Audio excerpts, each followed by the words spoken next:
রসুলকে পেয়ে বড়ই ভাগ্যবান, আমরা বড়ই ভাগ্যবান। আল্লাহ রহমতের নূর থেকে বানাই জাহারে,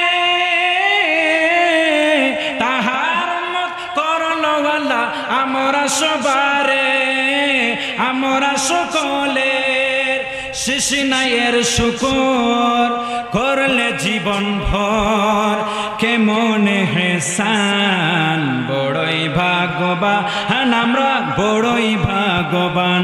নবীজিকে পেয়ে বড়ই ভাগ্যবান, আমরা বড়ই ভাগ্যবান। একটু জোরে বলুন সুবহানাল্লাহ। রব্বুল আলামিন বলেন, একদিকে তো যে কোন নবী আলাইহিস সালামের আবির্ভাব হয়েছে, কোন নবীর ক্ষেত্রে আল্লাহ বলেননি ইহসান করলাম। অপরদিকে আল্লাহ যে আমাদেরকে এত নিয়ামত দিয়েছেন, হাত পা অঙ্গ প্রত্যঙ্গ এত কিছু নিয়ামত দেওয়ার পরও আল্লাহ বলেন নাই অনেক বড় ইহসান করলাম বান্দারে, অনেক বড় ইহসান করলাম, এটা আল্লাহ বলেন নাই।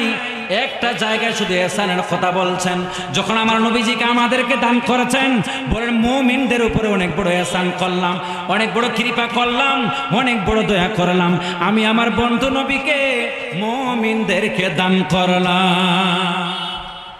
এই কারণেই আমরা আল্লাহর পক্ষ থেকে যে ইহসান পেয়েছি, আল্লাহর পক্ষ থেকে যে দয়া পেয়েছি, কৃপা পেয়েছি, মেহেরবানি পেয়েছি, নিয়ামত পেয়েছি, তো নিয়ামত পাইলে কি করতে হয়? চুপ থাকতে হয়? নয় নয় নয়, নিয়ামত আল্লাহ বলছেন ফাম্মা বিনিআমাতি রাব্বিকা ফাহাদ্দিস, হাদ্দাসা ইউহাদ্দিস, ফাহাদ্দিস আল্লাহ বলেছেন প্রকাশ্যভাবে। আল্লাহর নিয়ামত যখন আসবে গোপনে নয় অফেনে প্রকাশ্যভাবে তোমরা খুশি উদযাপন করো, এটার জিকিরে তাজকিরা করো, এটার আলোচনা করো। আল্লাহর যখন ইহসান আসবে, আল্লাহর যখন কৃপা আসবে, এই কারণে তো আমরা নবীকে পেয়ে, এই নিয়ামতকে পেয়ে প্রকাশ্যভাবে খুশি উদযাপন করি। একটু জোরে বলুন সুবহানাল্লাহ। এই কারণে খুশি উদযাপন করি। দুঃখনীয় বিষয় হলো শর্ত আমরা না বুঝে অনেকজনে প্রশ্ন করেই বসে, রাসূল কি এই মিলাদুন নবী পালন করেছেন নাকি? নবী সাহাবীরা করেছেন নাকি? তো আমরা করি কেন? বলে বেদাত।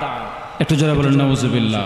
হ্যাঁ, আপনি যদি বলেন আদবের সাথে আমাকে প্রশ্ন করেন সাহাব নবীজি করেছেন, আমি বলবো হ্যাঁ মিলাদুন নবী নবীজি করেছেন। আল্লাহ করেছেন? হ্যাঁ আল্লাহ করেছেন। সূরা আলে ইমরানে 81 নম্বর আয়াত দেখেন, তাফসীর দেখুন, রব্বুল আলামিন নিজে করেছেন। এবং রাসূল পাক যদিও ওনার আকিকা হয়েছিল, এরপরও রাসূল পাক নবুয়তের পরে আবার আকিকা করে মানুষকে খাওয়াইছেন, জন্মদিন উপলক্ষে মানুষকে খাওয়াইছেন, নবীজি করেছেন। নাসাই শরীফ খুলে দেখুন, সাহাবীরা নবী সবাই মিলাদুন নবীর আলোচনা করেছেন। ইয়া রাসূলুল্লাহ, আপনার জন্যই আমরা মসজিদে নববীর মধ্যে আমরা বসেছি, একটা জয়ীফ হাদিস নয় সহিহ হাদিস দিলাম। নাসাই শরীফের ভিতরেও আছে, সাহাবীরাও মিলাদুন নবী করেছেন। যদিও কাইফিয়াতটা অন্যরকম হতে পারে, আমাদের কাইফিয়াত আলাদা রকম, কারণ যুগের চাহিদা অনুযায়ী আমরা মিলাদুন নবী করি। এখন যদি আমরা সে আগের যুগে চলে যাই, একটা মোমবাতি চালু করে সাধারণভাবে মাইক টাইক বন্ধ করে সাধারণভাবে মাহফিল করি, কে আসবে? নিউ জেনারেশন যিনারা আছেন এরা তো শুনতেও চাইবে না। কেন? যুগের চাহিদার সাথে তাদের অ্যাডজাস্ট হচ্ছে না।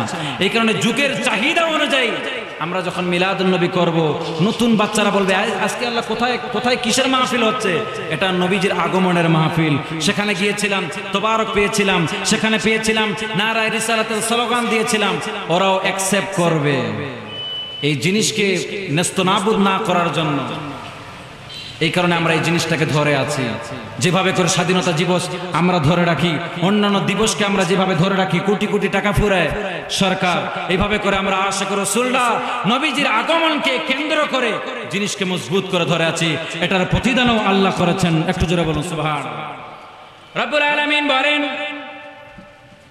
বিসমিল্লাহির রহমানির রহিম, কুল বিফাদলিল্লাহি ওয়া বিরহমাতিহি ফাবিযালিকা ফালইফরাহু হুয়া খায়রুম মিম্মা ইয়াজমাউন। কুল হাবিব আপনি বলে দিন, বিফাদলিল্লাহ আল্লাহর পক্ষ থেকে যে ফজল এসেছে। আব্দুল্লাহ ইবনে আব্বাস বলেন, ফজল যারা ইলমকে বোঝানো হয়েছে, ওয়াবি রহমাতিহি, এবং রহমতকে পেয়ে আব্দুল্লাহ ইবনে আব্বাস বলেন রহমত দ্বারা রহমাতুল লিল আলামিনকে বোঝানো হয়েছে, কারণ ওমা আরসালনাকা ইল্লা রাহমাতাল লিল আলামিন, আল্লাহ নিজেই ঘোষণা দিয়েছেন যে রহমত পেয়ে নবীজিকে পেয়ে আল্লাহ বলেন ফালিয়াফরাহু, তারা যেন খুশি উদযাপন করে। সুবহানাল্লাহ বলুন, তারা যেন খুশি উদযাপন করে, খুশি হয়। অন্যান্য আয়াতের মধ্যে আল্লাহ বলছেন লা ইউহিব্বুল ফারিহিন, ইন্নাল্লাহা লা ইউহিব্বুল ফারিহিন, যারা খুশি উল্লাস করে তামাশা করে আল্লাহ এদেরকে ভালোবাসে না। যারা খুশি উল্লাসে করে আল্লাহ এদেরকে কি করে না, ভালোবাসে না। কিন্তু এই সূরা ইউনূসের 58 নম্বর আয়াতকে আল্লাহ বলছেন ফালইয়াফরাহু, আদেশ করেছেন। অন্য জায়গায় তো ভালোবাসে না, এই জায়গায় যখন রাসূলকে পেয়েছো এখন আল্লাহ বলছেন খুশি উদযাপন করতে। শুধু বলেছেন এরকমটা নয়, খুশি উদযাপন করার জন্য আদেশও করেছেন, নির্দেশও দিয়েছেন। একটু জোরে বলুন সুবহানাল্লাহ। আজ ঈদ মিলাদুন নবীর মাহফিল চলতেছে, আজ ঈদ মিলাদুন নবীর মাহফিল চলতেছে, আনন্দ উল্লাসে সারা জগতে ভরেছে, আনন্দ উল্লাসে সারা জগতে ভরেছে, আজ ঈদ মিলাদুন নবীর মাহফিল চলতেছে, আজ ঈদ মিলাদুন নবীর বয়ান চলতেছে। নূরের নবীর নূর চরণ যেদিন পাই ভুবন, দুঃখী মুচিয়া লাভে করিল জান্নাতি ভুবন, দুঃখী মুচিয়া লাভে করিল জান্নাতি ভুবন। নূরের নবীর নূর চরণ যেদিন পাই ভুবন, দুঃখী মুচিয়া লাভে করিল জান্নাতি ভুবন। মরা গাছের ডালে ডালে ফুল ফুটেছে, আজ ঈদ মিলাদুন নবীর মাহফিল চলতেছে, আজ ঈদ মিলাদুন নবীর বয়ান চলতেছে। একটু জোরে বলুন সুবহানাল্লাহ। আল্লাহ বলেন যদি তোমরা খুশি উদযাপন করতে পারো, হুয়া খায়রুম মিম্মা ইয়াজমাউন, সমস্ত আমলের চেয়ে এই আমলটাই সবচাইতে বেশি হয়ে যাবে। নামাজ পড়েছো ভালো কথা, রোজা রেখেছো ভালো কথা, যা কিছু আমল করেছো সমস্ত কিছু যদি এক পাল্লায় রাখা হয়, আমার রাসূল পাকের আগমন কি যদি খুশি হয়, যদি তোমরা খুশি উদযাপন করতে পারো, মাহফিল করতে পারো, নবীজিকে পেয়ে যদি শুকরিয়া আদায় করতে পারো, এটা সবচাইতে বেশি ভারী হবে, সবচাইতে বেশি পাওয়ারফুল ইবাদত হবে। সূরা ইউনূসের 58 নম্বর আয়াতে আল্লাহ ঘোষণা দিলেন সুবহানাল্লাহ। কারণ নবীজির সাথে সম্পৃক্ত আমল, কার সাথে? নবীজির সাথে।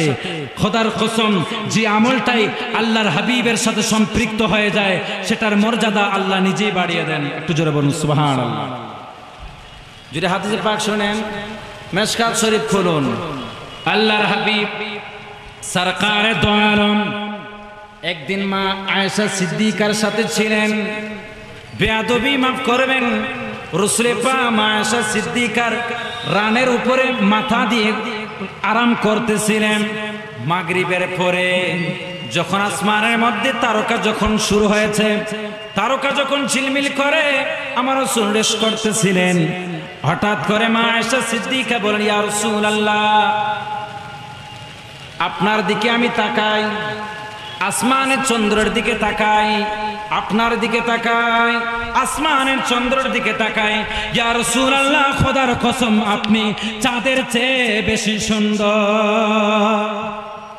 এই কারণে তো মদিনা শরীফের ছোট ছোট বাচ্চারা বলেছিলেন, রাসূল পাক যখন হিজরত করেছিলেন, তালাআল বাদরু আলাইনা মিন সানিয়াতিল ওয়াদা ওয়াজাবা শুকরু আলাইনা মাদাআ লিল্লাহি দা। তালাআল বাদরু আলাইনা, আরে উদিত হয়েছে পূর্ণিমার চাঁদ। এখন আসমানে নয়, নবীজিকে ওরা চাঁদ বলেছেন, পূর্ণিমার চাঁদ আমাদের কাছে উদিত হয়েছে। একটু জোরে বলুন সুবহানাল্লাহ। এই কারণে মা আয়েশা সিদ্দিকা বলে, ইয়া রাসূলুল্লাহ, আসমানের তারা চাঁদের দিকে তাকায়, আপনার দিকে তাকায়, খোদার কসম আপনি বেশি সুন্দর। একটু জোরে বলুন সুবহানাল্লাহ। মা আয়েশা সিদ্দিকা বলেন, ইয়া রাসূলুল্লাহ, রাসূল গো, আসমানের যতগুলো তারকা আছে এরকম কারো কি আমল আছে? রাসূল পাক বলেন, ক্বালা নাম, হ্যাঁ হ্যাঁ, আসমানে যতগুলো তারকা আছে এরকম মানুষের আমল আছে। তার নাম হলো আবু বকর সিদ্দিক। সিদ্দিক আকবরের আমল হলো আসমানের তারকার সমতুল্য, আসমানের তারকার সমতুল্য। নবীজি ঘোষণা দিলেন। তাহলে আসমানের তারকা যতগুলো আমার নবীজি ততগুলো জানে, আসমানের তারকা কতগুলো এটাও আমার নবীজির কাছে জ্ঞান আছে। একটু জোরে বলুন সুবহানাল্লাহ। এখানে তো আল্লাহ বলছেন, ওয়া আল্লামাকা মা লাম তাকুন তা'লাম, হাবিব আপনি যা যা জানতেন না আমি আল্লাহ আপনাকে সব জানিয়ে দিয়েছি, ইলমে গায়বের ক্ষমতা আপনাকে দিয়েছি। একটু জোরে বলুন সুবহানাল্লাহ।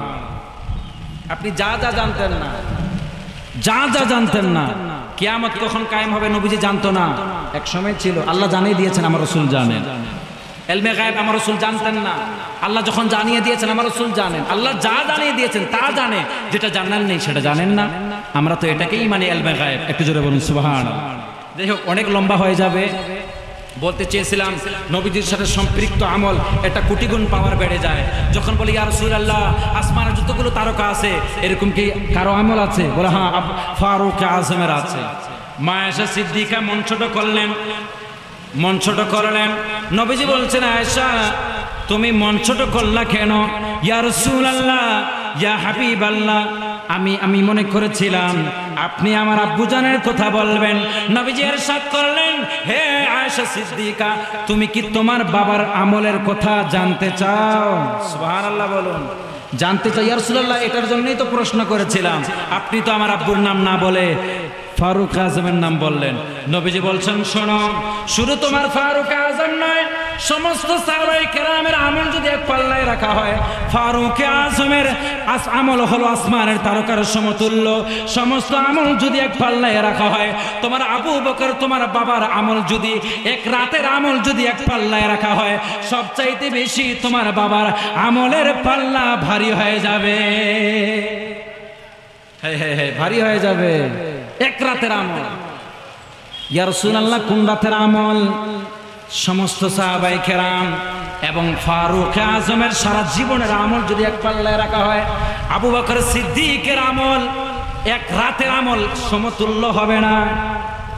নবীজি বলছেন, আয়েশা শোনো, আমি যখন হিজরত করতেছিলাম, গার সুরের মধ্যে ছিলাম, আমার আবু বকর সারা রাত দাঁড়িয়ে ছিল, আমাকে সাপের কামড় খেয়েছিল, আমাকে শুয়াই রেখেছিল, আমাকে কাঁধে নিয়েছিল, সারা রাত জেগেছিল। আমি রাসূলের মহব্বতে, ওই নবীজির মহব্বতে দেশে দাঁড়িয়েছিল। এটা যদি এক পাল্লায় রাখা হয়, সমস্ত সাহাবায়ে কেরামের আমল যদি আরেক পাল্লায় রাখা হয়, এরপরও এটা মিল হবে না। এই কারণে ফারুক আজম দৌড় মারে গেলিয়া, হে আবু বকর সিদ্দিক, আমার সমস্ত আমল নিয়ে নাও, আমার সমস্ত ধন সম্পদ নিয়ে নাও, তোমার শুধু এক রাতের আমল আমাকে দিয়ে দাও। আবু বকর সিদ্দিক বলেন, কোন রাতের আমল? বলছেন, ওই যে গারে সুরের মধ্যে ছিল ওই রাতের আমল। বলছে, খোদার কসম, ওই রাতের আমল আমি কাউকে দিতে পারবো না। ওটা তো আমি আমার ডাইরেক্ট হাবিবের সাথে, আমার মাশুকের সাথে, আশিকের সাথে মাশুকের দিদার ছিল, আল্লাহর হাবিবের আমি দিদার করেছিলাম। ওই রাতের আমল আমি কাউকে দিতে পারবো না। একটু জোরে বলুন সুবহানাল্লাহ। কিছু করেন নেই, তাহাজ্জুদ পড়েন নেই, কোরআনের তেলাওয়াত করেন নেই, একটা শুধু আমল করেছিলেন, নবীজির মহব্বত, নবীজির ইশক মহব্বত। এই কারণে নবীজির ভালোবাসা সবচেয়ে পাওয়ারফুল ইবাদত, সবচেয়ে পাওয়ারফুল ইবাদত। যাই হোক, অনেক লম্বা দিকে চলে গেলাম। আমি মূল আলোচনা আমি করেছিলাম সূরা আলাম নাশরাহ লাকা সাদরাক, এটার তরজমা করে তেলাওয়াত করেছি। একেবারে সংক্ষেপে তাফসীর করে আমি শেষ করে দেই। রব্বুল আলামিন বলেন, বিসমিল্লাহির রহমানির রহিম, আলাম নাশরাহ লাকা সাদরাক। খুব মনোযোগ, কোরআন শরীফের আলোচনা বুঝলেও সওয়াব, না বুঝলেও সওয়াব, না বুঝলেও প্রতি হরফে হরফে এক নেকি করে পেয়ে যাবেন। আলাম নাশরাহ লাকা সাদরাক, হাবিব আমি আপনার সিনাকে প্রশস্ত করেছি। সুবহানাল্লাহ বলুন। সিনাকে প্রশস্ত করেছি। কেমন প্রশস্ত? আমাদের সিনার চেয়ে নবীজির সিনা বড় ছিল নাকি? এরকমটা নয়। আমার রাসূল পাক বলেন, আল মাওয়াহিবুল লাদুনিয়া কিতাবের মধ্যে 2 নম্বর খণ্ডের মধ্যে নোট করতেছে, আল্লাহর হাবিবের যখন 4 বছর যখন বয়স হলো, মা হালিমাতুস সাদিয়া আমার রাসূল পাককে আবারও রেখে দিলেন। হালিমাতুস সাদিয়া বলেন, আমি একদিন আমার মাহবুব নবীকে, রাসূল পাক যখন 4 বছর বয়স ছিল, রাসূল পাক দুম্বা বকরি চড়ার জন্য যখন পাহাড়ের মধ্যে চলে গেলেন, হঠাৎ করে 4 জন ফেরেশতা আসে, আমার রাসূল পাকের সিনাকে দুভাগ করলো, সিনার মধ্যে অপারেশন করলো, অপারেশন করে সিনার মধ্যে নাকি নূর ঢুকাই দিল। সুবহানাল্লাহ বলুন। কলব অপারেশন করলো, কলব বের করে নিলেন। আমার রাসূল পাকের 4 বছর বয়সে সিনাকে অপারেশন করা হয়েছিল, 10 বছর বয়সে সিনাকে অপারেশন করা হয়েছিল। ওই মেরাজুন রজনীতে আমার রাসূল পাকের সিনাকে অপারেশন করা হয়েছিল। নবুয়তের সময় আমার রাসূল পাকের সিনাকে অপারেশন করা হয়েছিল। নবীজি বলছেন, আমার সিনাকে যখন অপারেশন করা হয়, আমি রাসূল দেখতেছিলাম আমার বুককে ভাগ করা হলো, আমি দেখতেছি আমার হার্ট সার্জারি যেটাকে বলা হয়, আমার হার্ট সার্জারি করা শুরু হয়ে গেল, রক্ত ছাড়া, অস্ত্র ছাড়া। আমি দেখতেছি আমার কলবকে খুলানো হলো, 2 পেয়ালা জমজমের পানি দিয়ে আমার কলবকে ধৌত করে কলবের মধ্যে নূর ঢেকে দেওয়া হলো। এই কথাটাই আল্লাহ বলছেন, আলাম নাশরাহ লাকা সাদরাক, হাবিব আমি আপনার সিনাকে প্রশস্ত করেছি, সিনাকে প্রশস্ত করেছে। 1 নাম্বার তাফসীর। আর 1 নাম্বার হলো রব্বুল আলামিন সমস্ত নবী আলাইহিস সালামকে সিনার শক্তি দান করেন। সুবহানাল্লাহ বলুন। সমস্ত নবী আলাইহিস সালামকে সিনার শক্তি দান করেন, কলবের শক্তি দান করেন, কলবের শক্তি দান করেন, সিনার শক্তি দান করেন। ও আমার যুবক ভাইরা, আমার মিলাদুন নবী সুন্নি জনতা, আপনারা শুনুন, দেহর চেয়ে ব্রেনের শক্তি একটু বেশি, ব্রেনের চেয়ে সিনার শক্তি আরো কোটি গুণ পাওয়ারফুল। সুবহানাল্লাহ বলুন। এই কারণে আমরা বায়াত গ্রহণ করি, তরিকত ধরি কেন? সিনার শক্তি অর্জন করার জন্য, তরিকতের কলবের সবক নেওয়ার জন্য। এই কারণে 300-এর অধিক আল্লাহ কলবকে শুদ্ধ করার কথা কোরআনে বলেছেন। সুবহানাল্লাহ। তা সিনার শক্তি সবচাইতে বেশি কেন? রব্বুল আলামিন বলেন, একটা আয়াত পড়ি তাহলে বুঝতে পারবেন। সূরা তওবার মধ্যে ইরশাদ করেন, বিসমিল্লাহির রহমানির রহিম, قال رب اشرح لي صدري ويسر لي أمري واحلل عقدة من لساني يفقه قولي।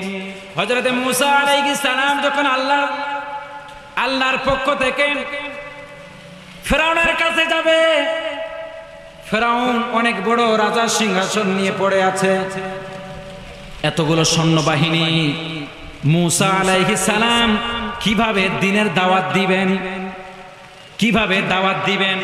উনার তো শক্তি কম, ফেরাউনের শক্তি বেশি। সাথে সাথে সে আল্লাহর দরবারে দরখাস্ত করলেন, ক্বালা রাব্বি ইশরাহ লি, আল্লাহ তুমি আমাকে সিনার শক্তি দান করো। কারণ দেহর চেয়ে ব্রেনের শক্তি বেশি। কথা কোন ঠিক কি না? এই কারণে তো মানুষ হাতির উপরে উঠে, হাতি মানুষের উপরে উঠে না। কেন? মানুষের চেয়ে কি হাতির শক্তি কম নাকি? কথা বলে কম নাকি? না, 20টা মানুষ নয়, 50টা মানুষ আসলো একটা হাতির শক্তির কাছে একেবারে শূন্য। কথা কোন ঠিক কি না? 20টা মানুষকে অর্জন করা হলে, একটা হাতিকে অর্জন করা হলে এর বেশি ভারী হবে, শক্তিও তেমন, দেহ যেমন। কথা কোন ঠিক কি না? এরপরেও মানুষ তার পিঠে উঠে কেন? তার ব্রেনের শক্তি আছে, হাতির ব্রেনের শক্তি নাই।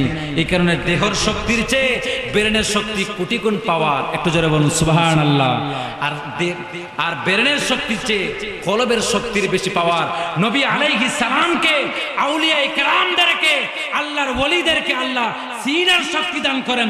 ইনা সিনার শক্তি দিয়ে ইসলামের দাওয়াত দেন। একটু জোরে বলুন সুবহানাল্লাহ। আজকে ফিতনার যুগে, ফাসাদের যুগে হক্কানি ওলি আল্লাহ কেরামদেরকে মাজারকে ভাঙ্গা হচ্ছে। কথা কোন ঠিক কি না? ভালো ভালো মাজারকে ভাঙ্গা হচ্ছে। আমরা সুস্পষ্ট ভাবে বলতে চাই, মাজারওয়ালাকে যদি তুমি না মানো, ইসলাম ফেরত দাও। কে দিয়েছে তোমাকে ইসলাম? ইসলাম তোমাকে কে দিয়েছে? আমি বলবো ইসলাম তাহলে ফেরত দাও। তোমার ধুতি খুলাই যিনি লুঙ্গি পরিয়েছে, তোমার সিঁদুর উঠাই যে তোমাকে টুপি লাগিয়েছে, সেটা হলো আউলিয়া কেরাম।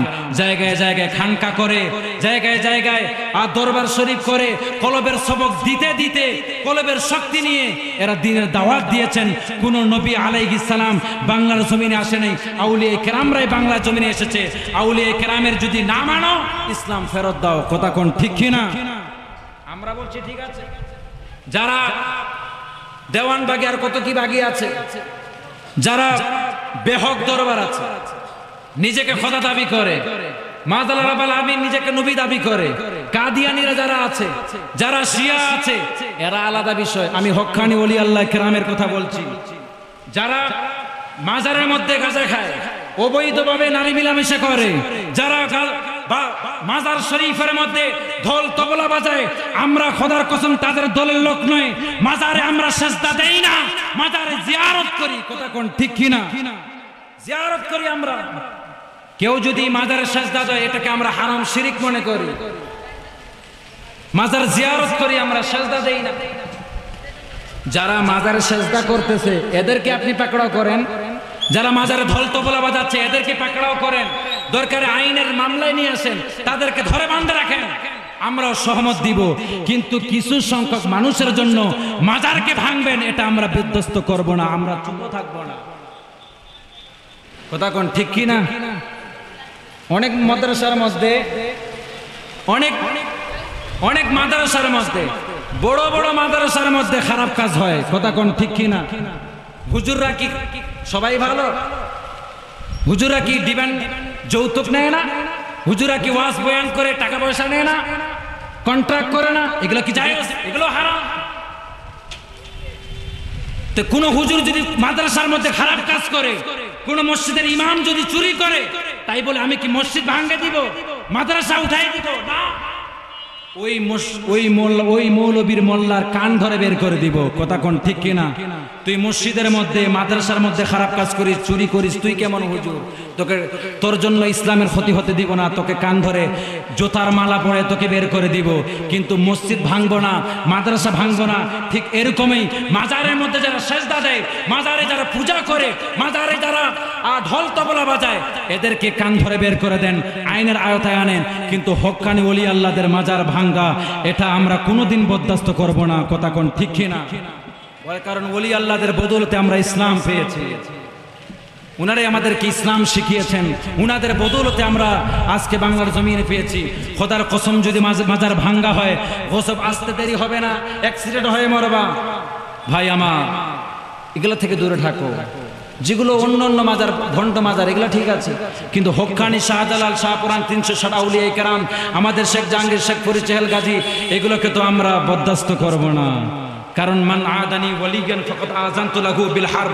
যে ব্যক্তি ওলি আল্লাহর সাথে দুশমনি করে, ওলি আল্লাহর সাথে দুশমনি করে, সে আল্লাহর সাথে যুদ্ধ ঘোষণা করে। আল্লাহ সবাইকে বোঝার তৌফিক দান করুক। বিষয় আমার সেটা নয়, বলতে চেয়েছিলাম কলবের সবক। ওলি আল্লাহ দে আমাদেরকে কলবের সবক দেয়। খানকার মধ্যে কলবের সবক দেওয়া হয়, মাদ্রাসার মধ্যে তো ইলম দেওয়া হয়। কোন ইলম? মাথার জ্ঞান। ফাআলা ফাআলা ফাআলু ফাআলা এগুলো শেখানো হয়। ফাআলু ইয়াফআলানা ইয়াফআলুনা তাফআলু তাফআলানা ইয়াফআলনা, এগুলো শেখানো হয়। কলা কলা রাসূলুল্লাহ সাল্লাল্লাহু আলাইহি ওয়াসাল্লাম, এগুলো মাদ্রাসায় শেখানো হয়, এগুলো বেগরানের ইলম দেওয়া হয়। আর খানকার মধ্যে, দরবারের মধ্যে, ওলি আল্লাহর কেরামের দরবারের মধ্যে কলবের সবক দেওয়া হয়। কথা কোন ঠিক কিনা? এই কারণে ওলি আল্লাহদেরকে ভালোবাসতে হবে। মানুষ যদি হতে চান, ভিতর থেকে যদি চেঞ্জিং আনতে হয়, কলবের সবক লাগে। এটি হচ্ছে ওলি আল্লাহ দরবারে পাওয়া যায়। আল্লাহ বলেন এই কারণে কলবের সবক। আল্লাহর হাবিব বলেন, ইযা সালুহা সালুহাল জাসাদু কুল্লু ওয়া ইযা ফাসাদা ফাসাদাত জাসাদু কুল্লু আলা ওয়াহিয়াল কলব। উম্মাহ শুনে নাও, যার কলব শুদ্ধ হয়ে গেছে তার পুরা শরীর শুদ্ধ হয়ে গেছে, যার কলব মরে গেছে তার পুরা শরীর মুর্দা হয়ে গেছে, যার কলব জিন্দা তার মরার পরশও জিন্দা হয়ে থাকে। সুবহানাল্লাহ। এটাকে আল্লাহ বলেন, আলাম নাশরাহ লাকা সাদরাক। হাবিব, আমি আপনার সিনার শক্তি দিয়েছি, কলবের শক্তি দিয়েছি, আপনার সিনাকে প্রশস্ত করেছি। এই কারণে সিনার কথা আল্লাহ বলেছেন, সিনার কথা বলেছেন, কলবের কথা বলেছেন। একটু জোরে বলুন সুবহানাল্লাহ।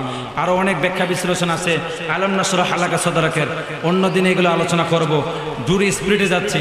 তারপর রব্বুল আলামিন বলেন আলম নাশরাহ লাকা সাদরাক ওয়া ওয়াদা'না আনকা ওয়িসরাক আল্লাযী আনকাযা যাহরাক। ইয়া রাসূলুল্লাহ, ইয়া হাবিবাল্লাহ, আপনার যে বোঝা ছিল পিঠের মধ্যে, যে আপনার বোঝা ছিল, এই বোঝাকে আমি আল্লাহ হালকা করে দিয়েছি। সুবহানাল্লাহ বলুন। ইয়া রাসূলুল্লাহ, ইয়া হাবিবাল্লাহ, কাফির মুশরিকদের সামনে কিভাবে দ্বীনের দাওয়াত দিবেন, কিভাবে আপনি ইসলামের প্রচার প্রসার করবেন?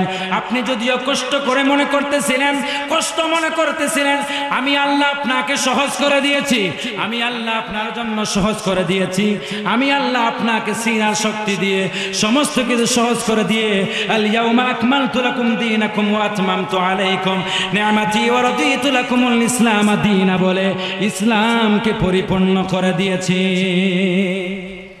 আপনার পিঠের থেকে যে বোঝা ছিল আমি আল্লাহ এটাকে সহজ করে দিলাম। একটু জোরে বলুন সুবহানাল্লাহ।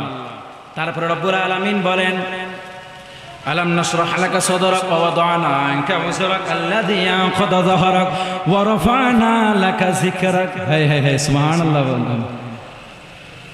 আল্লাহর হাবিবের উপর যখন এই আয়াত নাযিল হলো, ওয়া রাফা'না লাকা যিকরাক, হাবিব আমি আপনার শান ও মানকে সুউচ্চ মাকামে দান করেছি। সুবহানাল্লাহ বলুন। আমি আপনার শান ও মানকে বুলন্দ করেছি। আয়াত যখন নাজিল হলো, জিবরাইল আলাইহিস সালাম বলেন ইয়া রাসূলুল্লাহ, এই আয়াতের তাৎপর্য কি জানেন? আয়াতের শানে নুজুল, এই আয়াতের ব্যাখ্যা কি জানেন?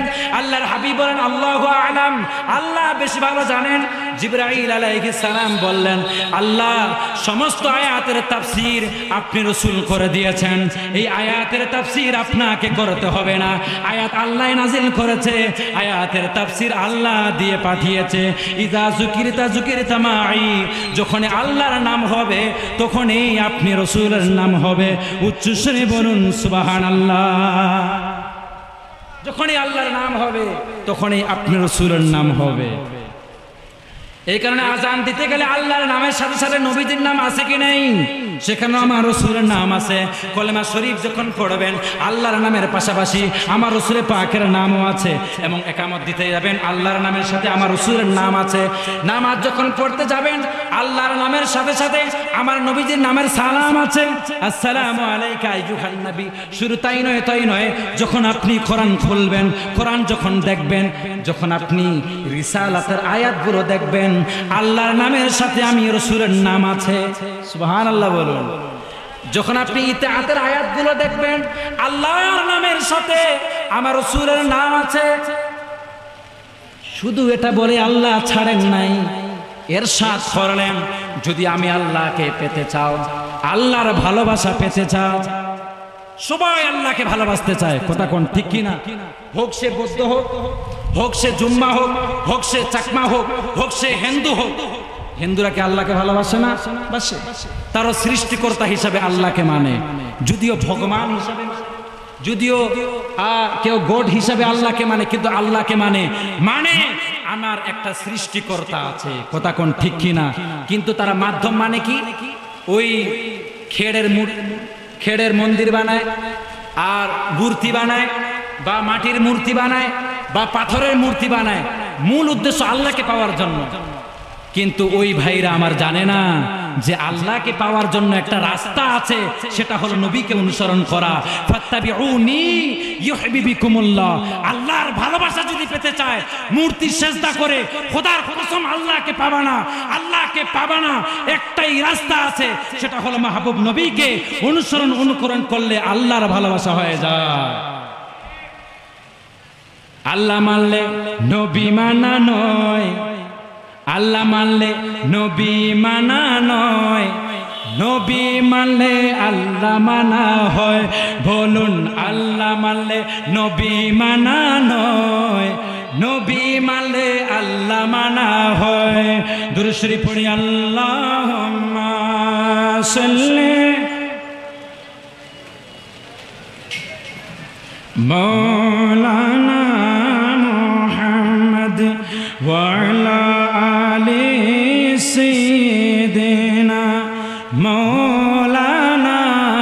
মুহাম্মদ সাল্লাল্লাহু আলাইহি ওয়াসাল্লাম।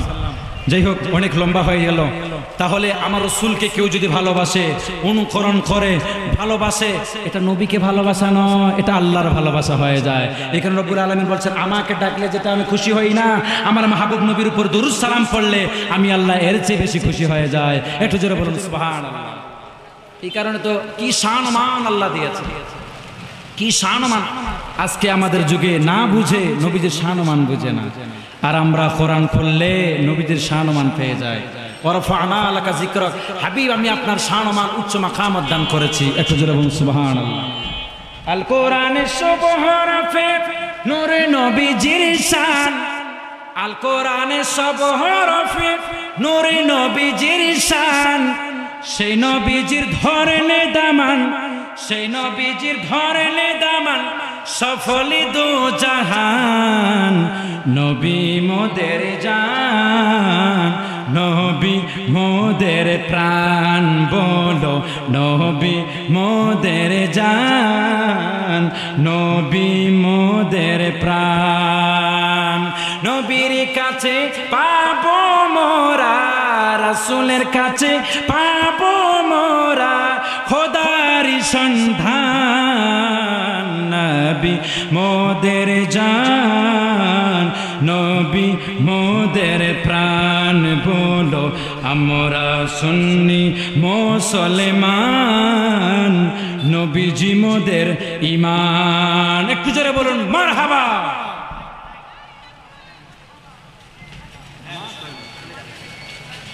যাই হোক, সময় শেষ, সময় শেষ। অনেক সূরা আলম নাশরাহের তাফসীর শেষ করতে পারলাম না। অন্য দিনে যদি কোনো দিন সময় সুযোগ হয়ে যায়, সূরা আলম নাশরাহ লাকা সদরকে তাফসীর আমি শুনিয়ে দিব। রব্বুল আলামিন আমাদেরকে আগামীকাল নবীজির মিলাদ, আমার রাসূল এসেছেন, আমার রাসূল এসেছেন, আমরা 18,000 মাখলুকাত খুশি মানিয়েছে, আমরা কেন খুশি মানাবো না? আমরা কেন খুশি মানাবো না? যেই ভাইরা বলে যে নবীজি তো এই দিন ইন্তিকালও করেছে, তাহলে খুশি মানাবো কেন? আমাদেরকে প্রশ্ন করে, ভাই আপনার হাতে পায়ে ধরে বলি, আপনি বুঝেন নাই রাসূলের ইন্তিকাল যদিও এই দিনে হয়ে থাকে, এটা আমাদের জন্য কষ্টের দিন নয়, এটা আমাদের জন্য তারপরও আনন্দের দিন। কারণ ইসলাম শরীয়তের মধ্যে 3 দিনের উপর শোক দিবস পালন করা জায়েজ নাই। 1 নাম্বার, এটা মাসালা, ফতোয়া না, এটা ফতোয়া দিলাম। 3 দিনের উপর শোক দিবস পালন করা জায়েজ নাই। 2 নাম্বার হলো, খোদার কসম আমরা আমার হাবিবকে জিন্দা নবী মনে করি, হায়াতুন নবী মনে করি, আমার রাসূলকে মরা নবী আমরা মানি না। এই কারণে আমরা মিলাদুন নবী, নবীজির ইন্তেকাল হলো আমরা নবীকে জিন্দা নবী মনে করি। এই কারণে আমরা গুসা করি না, মন খারাপ করি না, আমরা আনন্দ করি। আপনি মেশকাত খুলুন, মেশকাত প্রত্যেক মাদ্রাসায় পড়া হয়, 219 নাম্বার বা 20 নাম্বার পৃষ্ঠা খুলুন। আল্লাহর হাবিব বলছেন, আল আম্বিয়া ওয়া হায়াউন ফি কুবুরিহিম ইউসাল্লুন। ইমাম নুরউদ্দিন হাসানী তিন হাদিসটা নোট করেছেন, নবীরা কবরের মধ্যে জিন্দা, হায়াতুন নবী, জিন্দা নবী আমরা মনে করি। আমরা মরা নবীর কলেমা পড়ে নাই, জিন্দা নবীর কলেমা পড়েছি। এই কারণে আমরা মিলাদুন নবীতে আমরা শোক দিবস পালন করি না, আমরা খুশি উদযাপন করি। আরেকটা হাদিস বলে আমরা শেষ করে দিচ্ছি। ইমামে বাইহাকি হাদিসটি নোট করেছেন, ইমামে নুরউদ্দিন হায়সামি তিনার মাজমাউজ জুবায়েদের মধ্যে 14,250 নম্বর হাদিসের মধ্যে এই হাদিসখানা বলেন বিলকুল সহিহ। আল্লাহর হাবিব বলেন, হায়াতি খায়রুল লাকুম ওয়া মামাতি খায়রুল লাকুম, আমার উম্মত, আমার হায়াত এটা তোমাদের জন্য কল্যাণকর, আমার ইন্তেকাল তোমাদের জন্য কল্যাণকর। কারণ তু'রাদু আলাইয়া আমালাকুম, তোমাদের আমলগুলো আমি রাসূলের দরবারে পেশ করা হয়।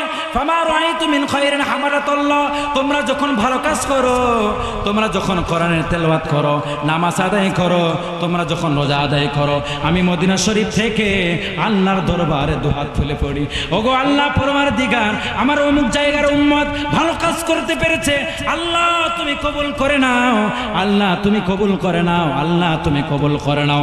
খোদার কসম আমার রাসূল আমাদের জন্য এখনো মদিনা শরীফ থেকে আমাদের আমলগুলো দেখেন, আমাদের জন্য কাঁদেন। এবং আমার রাআইতু মিন শাররি ইস্তিগফারতুল্লাহ লাকুম, এখন যখন তোমরা খারাপ কাজ করো, আল্লাহর দরবারে দরবারে আমি রাসূল তোমাদের পক্ষ থেকে গুনাহ যদি করো আল্লাহর দরবারে দরখাস্ত করি, আল্লাহ আমার গুনাহগার উম্মত না বুঝে গুনাহ করেছে, আল্লাহ এরা জাহান্নামের পজিশন বুঝে না, এরা জাহান্নামের শাস্তি বুঝে না, আমার উম্মত না বুঝে গুনাহ করেছে, আমি রওজা শরীফ থেকে মদিনা শরীফ থেকে আমার অমুক উম্মতের জন্য দোয়া করি, আল্লাহ তুমি না তাকে মাফ করে দাও, তাকে মাফ করে দাও, তাকে মাফ করে দাও। খোদার কসম আমার রাসূল আমাদের আমলগুলো দেখেন, আমার রাসূল আমাদেরকে দেখেন। এই কারণে আমরা আমার রাসূলকে হায়াতুন নবী মনে করি, জিন্দা নবী মনে করি, নূর নবী মনে করি। এই কারণে আমরা মিলাদুন নবীর দিনে কষ্ট পাই না, খুশি হয়ে যাই মিলাদুন নবী। এই কারণে আমল করি, এই কারণে আপনারাও আসবেন। এটা কষ্টের দিন নয়, হায়াতি খায়রুল লাকুম মামাতি, আমার হায়াত কল্যাণকর, ইন্তিকালটাও তোমাদের জন্য কল্যাণকর। এটা কষ্টের দিন নয়, এটা খুশির দিন। জোরে বলুন সুবহানাল্লাহ। যারা মিলাদুন নবী করে না, দুঃসা মনে করে, এরা মনে করতে পারে নবীজি জিন্দা নবী নয়, মরা নবী। আসো আমরা দলিল দিয়ে দেই ভাই, দুফাকের হওয়ার প্রয়োজন নাই। এক নাম্বার। আর আপনারা বলতে পারেন রেলি তো করে নেই, লাইটিং তো কেউ করে নেই সাহাবীরা। এখন যুগের চাহিদা অনুযায়ী আমরা এই লাইটিং করি। তোমরাও সিরাতুন নবী মনে করো, আমরাও ভালো খারাপ করি না, আমরা মিলাদুন নবী মানে করি। আমরাও কেন রাসূল পাক এসেছেন আনন্দে খুশিতে একটা মাহফিল করলাম, তোবারক করলাম, রেলি করলাম, মানুষদেরকে জানাইলাম, ছোট ছোট বাচ্চাদেরকে, নিউ জেনারেশনকে বুঝাইলাম যে এই দিনে আমার আপনার নবীজি এসেছে। এটা কি বেদাত হবে? না, এটা খুশি আনন্দের বিষয়। আমরা তো ঢোল তবলা নিয়ে বের হই না, আমরা তো আর ওই গান বাজনা করি না, আমরা তো দরুদ পড়ি, আমরা সালাম পড়ি, আমরা ইয়া নবী স্লোগান দেই, আমরা নারে তাকবীর বলি। এটা বিপদের কিছু না। যদি বুঝতে চাও আসো, আমরা বুঝাই দেব। রব্বুল আলামিন আমাদেরকে প্রত্যেকেরই আসা যাওয়া বসা, এই বাইতের যাবতীয় ইন্তজাম।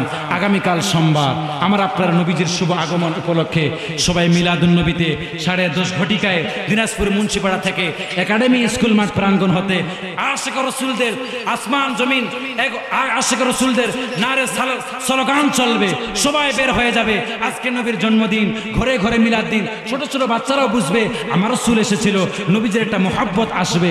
খোদার কসম, যদি নবীজির মুহাব্বত আপনার হৃদয়ে ধারণ করতে পারেন, কলব জিন্দা হবে। ইন্তিকালের সময় নবীজি দিদার দিয়ে দিবেন, কবরের মধ্যে আমার রাসূল সাক্ষাৎ দিয়ে দিবেন। একটু জোরে বলুন সুবহানাল্লাহ। আল্লাহ সবাইকে বোঝার তৌফিক দান করুন। আমার কথাবার্তায় ভুল ত্রুটি হলে ক্ষমা দৃষ্টিতে তাকাবেন। আমিন। ওয়া আখিরু আলহামদুলিল্লাহি রাব্বিল আলামিন। ওয়া আসসালামু আলাইকুম ওয়া রাহমাতুল্লাহি ওয়া বারাকাতুহু।